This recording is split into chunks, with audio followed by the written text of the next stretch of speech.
ஆலங்குடி அருகே வன்னியன் விடுதியில் பொங்கலுக்கு மறுநாள் நடைபெறும் ஜல்லிக்கட்டு போட்டிக்கான முன்னேற்பாடுகள் மற்றும் பாதுகாப்பு குறித்து புதுக்கோட்டை கோட்டாட்சியர் நேரில் பார்வையிட்டு ஆய்வு மேற்கொண்டார். புதுக்கோட்டை மாவட்டத்திலேயே நிரந்தர வாடிவாசல் கொண்டதும் அதிக காளைகள் மற்றும் மாடுபிடி வீரர்கள் பங்கேற்க கூடியதுமான வன்னியன் விடுதி ஜல்லிக்கட்டு போட்டி பொங்கலுக்கு மறுதினம் மாட்டுப்பொங்கல் அன்று நடைபெறுகிறது. இந்த போட்டிக்கான முன்னேற்பாடுகள் மற்றும் பாதுகாப்பு பணிகள் குறித்து புதுக்கோட்டை கோட்டாட்சியர் ஐஸ்வர்யா நேரில் ஆய்வு மேற்கொண்டார். அப்போது வருவாய், சுகாதாரம் மற்றும் காவல்துறையினர் உடன் இருந்தனர்.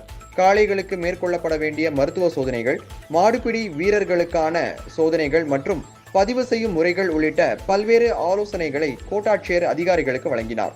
ஆண்டுதோறும் செய்தியாளர்கள் கேலரியில் ஏற்படும் பிரச்சனைகள் இந்த ஆண்டு இல்லாத வகையில் கவனம் செலுத்துமாறு வருவாய்த்துறையினர் மற்றும் விழா குழுவினருக்கு கோட்டாட்சியர் உத்தரவிட்டார்.